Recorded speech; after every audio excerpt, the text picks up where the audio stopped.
Hello YouTube, it is Jack of all Spade. I am back today with a video that is a little bit different. We're going to be talking about my top 10 favorite games, favorite game franchises of all time, at least for me. And I mentioned this in the previous video, but Rocket League is not actually a game I would usually play. It's kind of funny that I'm known for it, but I've not really played many like sports games before, many multiplayer like racing games of sorts, and I know that this is completely different from both of those genres, but in general it's not a game I'd usually play. So I'll go ahead and get right into it. We do have some honorable mentions, and I will explain these as I go through. One of the honorable mentions is going to be Fortnite, and I gotta say, I really do enjoy Fortnite right now. It's a great game, and I definitely anticipate getting some Fortnite content out on the channel, but I just haven't had enough time for it to really become a game that is like cemented in my memory as one of my favorites of all time. So that's definitely going to change. We might update this list a few months down the road, but for the time being it's an honorable mention. Another honorable mention is going to be Forza Horizon. I really liked Forza Horizon when it came out. I played the first one as soon as it came out, and I really liked how it was both a racing game but also kind of open world. Like, you could explore, you could go off-road and smash into signs to get extra experience points, upgrade points.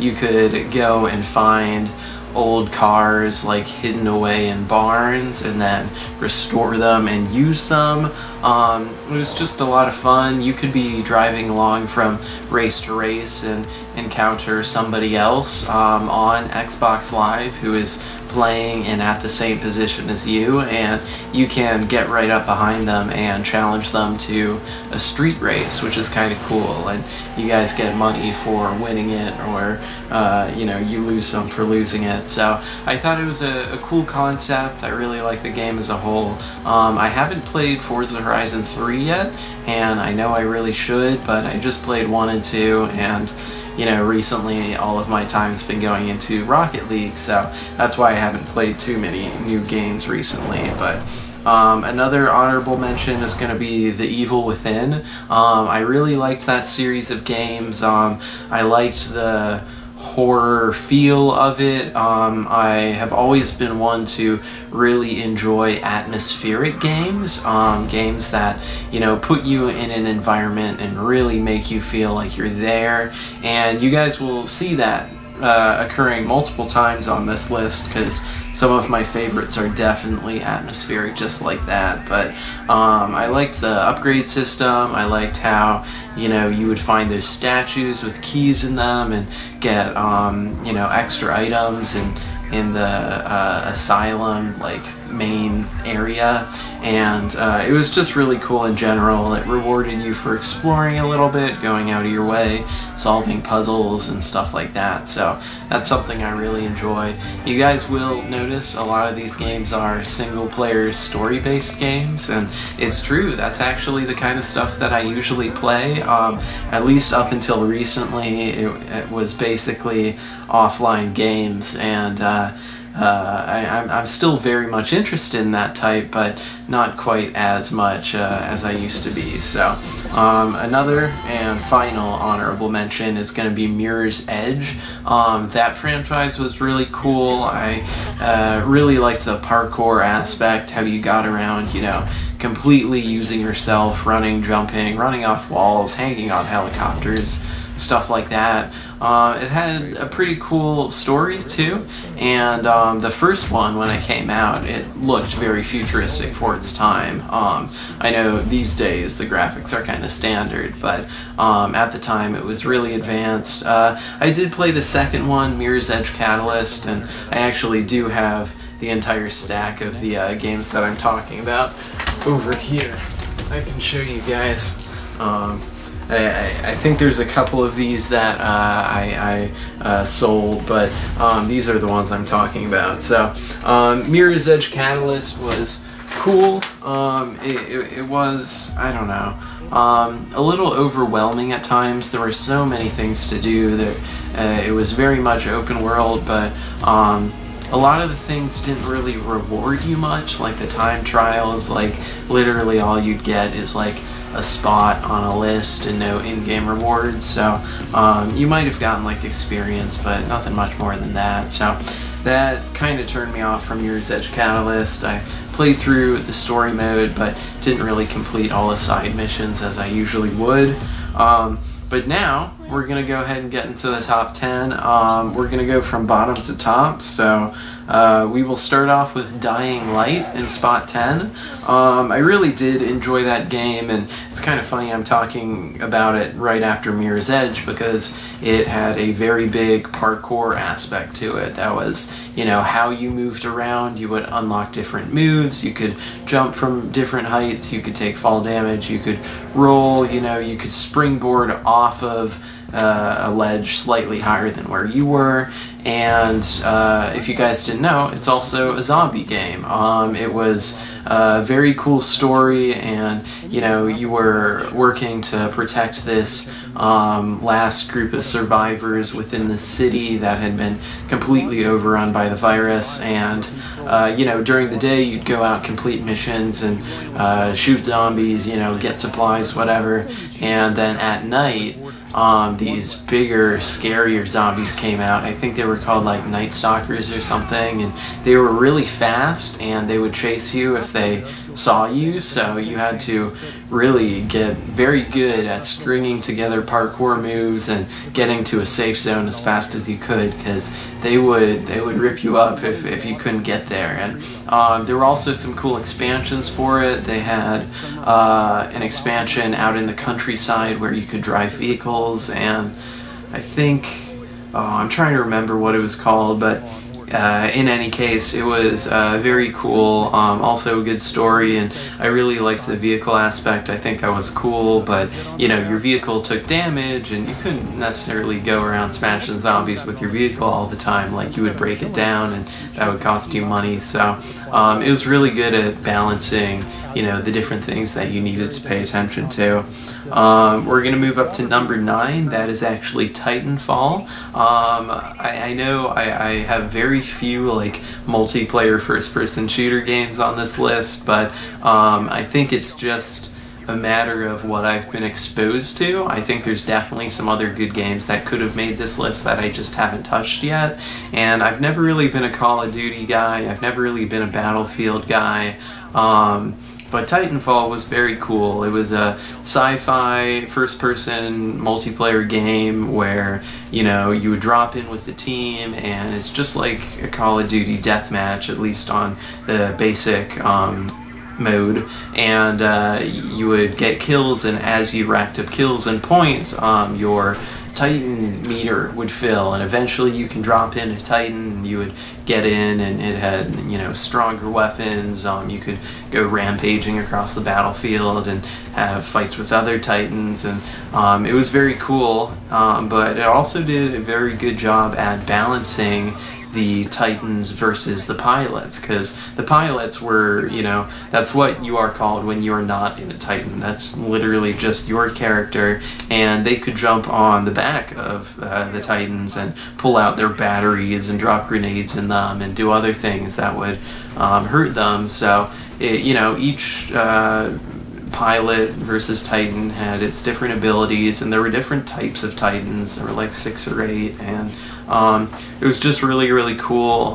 There were a good variety of weapons that were all very balanced but also unique, and I really enjoyed it. For a while I was actually really good at Titanfall. I remember always being MVP on my team and getting like 20 plus kills a game, but I have not played it in quite a while, and going back through this list, I'm thinking I definitely should be playing some of these games, especially on the channel. I think I'd like to relive the memories and also share them with you guys, so I think some of that might come back around. But we'll move on to spot 8. That's going to be the Watch Dogs franchise, and It's kind of funny because that's right below GTA. GTA is number 7, and I was struggling with those two because I've had more time playing Watch Dogs, and I liked how it was unique. You know, it kind of was like a GTA with hacking. Like, you would go around, you could hack traffic lights, you could hack people's computers from outside their houses, you could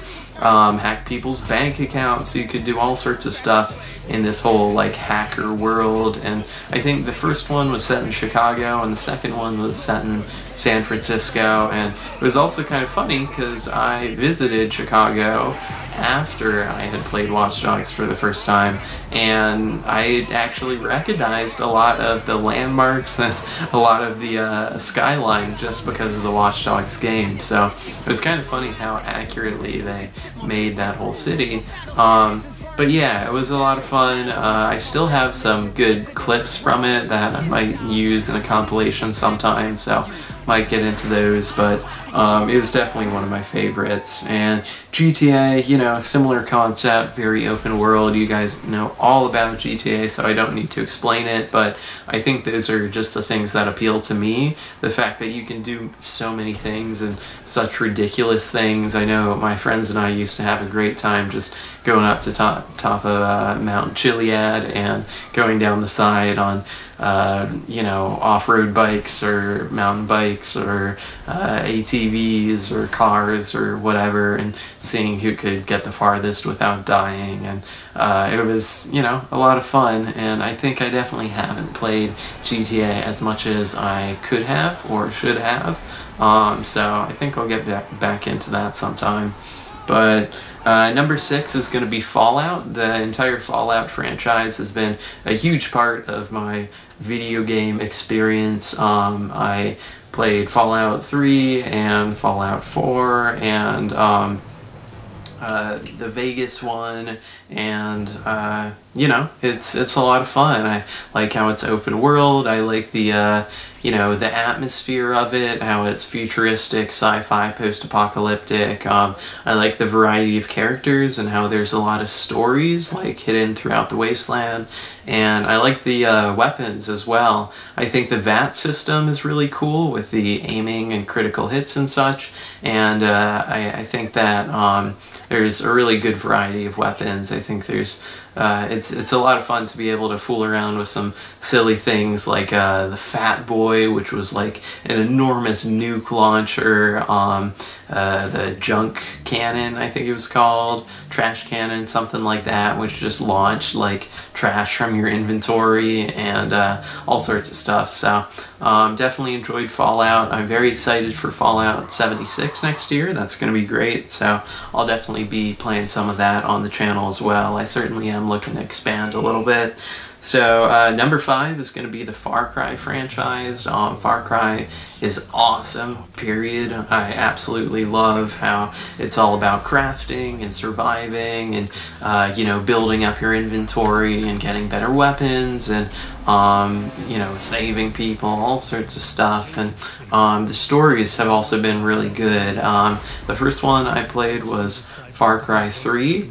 And I remember that was definitely a very good story. The main villain was a very unique personality. You know, he was just like the perfect amount of like crazy mixed with intelligent, and it was very, very interesting. I played Far Cry 4, and that was the one set in Tibet, which was also very cool. I liked how there were missions in that spirit world of sorts where you're kind of like semi-hallucinating, and Far Cry Primal was pretty cool. I'd say it was probably the least favorite out of the ones that I've played, just because like I feel like Far Cry needs guns, you know. I feel like that's kind of a main point of Far Cry, and it was cool to have it set in prehistoric times. I think that was a cool concept, but overall I think Far Cry needs to have guns. So I played Far Cry 5 when it came out, had a ton of fun with it. I'm actually going to be releasing a Far Cry 5 video very soon. I did a compilation, and I've just been putting some final touches on it, so that'll be coming out soon. But Moving up to number 4 is going to be the Just Cause franchise. I remember I first played Just Cause 2 at my friend's house in elementary school, maybe middle school. At that point, I lived like way out in the country and I didn't have neighbors around for miles, so I would literally ride 3-4 miles on my bike up to his place, and I know that's not a huge distance for like elementary, middle school kid. It felt like a long ways. So, and there was this huge hill I remember, and good lord, I had some accidents on that hill. But in any case, that was my first exposure to Xbox games in general, playing Just Cause 2 on my friend's 360 at his house, and it was always a great time. I have some really fond memories, and I remember us just having a great time, like getting the fastest sports cars and flying off cliffs and, you know, stunt jumping onto moving airplanes and skydiving and grappling hook. You can hit your grappling hook to the ground right before you're about to hit it, and you won't take any fall damage. So you can literally skydive from the highest point in the game, the highest mountain, and just grapple onto the ground, and you're fine. So we always had a ton of fun with that. I think the parachute grappling hook system is an awesome way to get around, and they made it even better in Just Cause 3 with the jetpack and wingsuit and stuff. So it's a very unique way of getting around, and I think that's a really big part of it.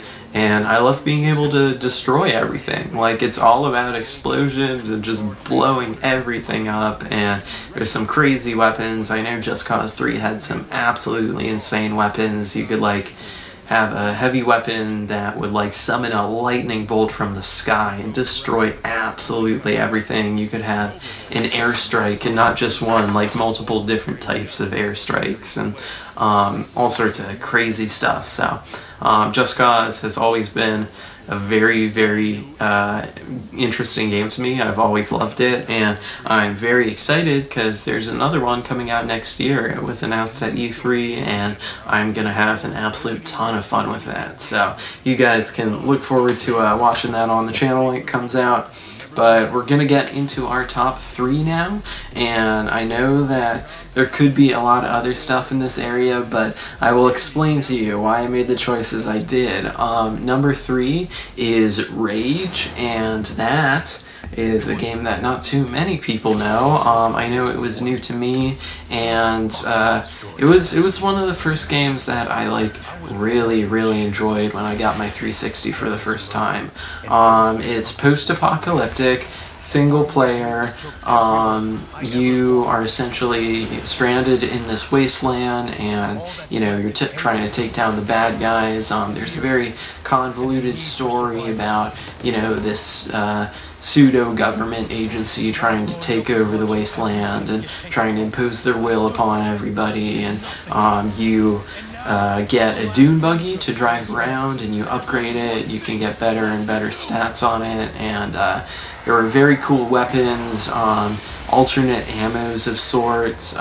You could craft throwables, like there were these things called wing sticks, which were very useful. They were essentially a 3-bladed boomerang that you would just craft, toss out, and it would slice off the heads of like any enemies in its path and just come back to you. And there were all sorts of cool schematics to craft new things. You had you could craft bombs on top of remote control cars and drive them into an enemy base and blow it up. You could do all sorts of things. So I really enjoyed that, and I'm even more excited because I heard that there's actually another Rage coming out next year, and it's literally been about 10 years, about a whole decade since the last one was released. So I am very excited. I'm definitely going to be playing that one as well. And if you guys have time to check out any of these games that you haven't played yet, I would highly suggest it, because I think Rage is a hidden gem. Like, it is definitely one of the best 360 games I ever played, and I don't hear a ton about it. And other people may have different opinions. Please tell me in the comments if you disagree, agree with any of these, have questions, but that's just me. So we're going to move on to number 2, and that is actually going to be Prey. And I'm talking about the recent reboot, not the one from like the 90s or whatever. I thought it was a really good game. It had a great story. You were, you woke up on this abandoned space station. Aliens were running about, and they weren't like cheesy aliens. They were actually like kind of creepy and very cool design behind them, and you try and figure out what happened. You try and get off the station. It's very rewarding for going off your beaten path and investigating, wings of the space station that you don't need to go to, investigating corners, nooks, crannies, like literally anything. I remember there was a very cool side quest, and you started it by finding this note underneath this structure in like the main atrium area, and it was very hidden. You had to like jump up all these rocks to get there, and that note led you on a quest to a certain captain's dorm, and you had to do all these things, and eventually you unlocked this really cool golden pistol, and it was like one of the most unique weapons in the game. There were also a lot of unique weapons. There was a glue gun, which would slow down your enemies, and you could also build stairs. Like, you could literally build bridges and stairs to get where you needed to go. And there was like a laser beam weapon. There were all sorts of weapons that you would find just by going out of your way. There were a ton of side quests, and it wasn't something that would make you do all the side quests either. Like, if you continued on to the last part of the story mission, which I did before finishing your side quests, they would just disappear and you would continue on with the story. So it was very interesting. You had to plan your actions, and it was a really good game. And recently, literally about 5 or 6 days ago, there was a DLC released for it, and it was called Moon something, I think. Yeah, Moon Crash, I think. But in any case, I downloaded that this morning, and I'm definitely looking forward to playing that. So hopefully I'll make a video on that, and you guys can get a sneak peek at what Prey is all about, because it's definitely one of my favorites. And we are now going to move on to the #1 spot, and this is definitely talking about the franchise as a whole, but I'll certainly break down which ones I enjoyed more, and that is going to be Bioshock. Bioshock is a wonderful game. I love Bioshock 1, Bioshock 2. Bioshock 3 was cool in its own way, but it kind of departed from the atmosphere, at least, of the other games. And so yeah, if you guys don't know about Bioshock, at least the first one, you are on a plane crash. You are in a plane that crashes in the Atlantic Ocean. You swim to this lighthouse, and you get in this little mini sub that takes you down to this underwater city called Rapture, and it's very atmospheric. It's very cool. The entire city has been overrun by these drug addicts slash mutated people called splicers, which feed on Adam, which is like a genetic coding material that is extracted by the Little Sisters, which are these creepy little girls that have been converted, who are guarded by the Big Daddies, which are those huge, like, armored underwater guys that you see in the suits with the drills, and they're really pretty brutal. So in any case, it's very interesting. You go into the city, you're trying to survive, you're also trying to figure your way out, you're also trying to get to the leader of the city, Andrew Ryan, and you are being guided by this guy named Atlas, and you come to learn more things about him and the specific things he says But in any case, it's very cool, it's very atmospheric. Bioshock 2 even had a multiplayer feature, which was kind of cool. It was kind of like a team deathmatch, but very unique, using Bioshock weapons. And plasmids is a very big part of Bioshock. I didn't talk about this, but plasmids are the special powers that you inject yourself with on your left side. It's your left hand in the game, and it's the left side of the controller that you use to control them, and it's stuff like, you know, lightning bolts, you know, you can set things on fire, you can freeze things, you can make traps, you can blow things away, and so it was very cool, you know, using your weapons with multiple different types of ammo and your plasmids at the same time, and figuring out how to combine them to be the most efficient. And Bioshock 2 was also underwater in Rapture, which is definitely the place I like. I think in Bioshock Infinite, the third one, the sky was kind of weird. It was just too light. It was too happy. I mean, the story was really good, and I gotta, you know, commend the story writers for each of the games, because I heard the main guy behind Bioshock was like an ex-playwright, so he knew how to put a story together and a plot. But it's very evident, and that third game definitely did have a good story for sure, but it was just a little different. I still enjoyed it a ton, and it's still in there on the top slot. So yeah, if you guys haven't played any of these games, and you know, me talking about them a little bit interests to you, I definitely recommend going out and taking a look at some of them.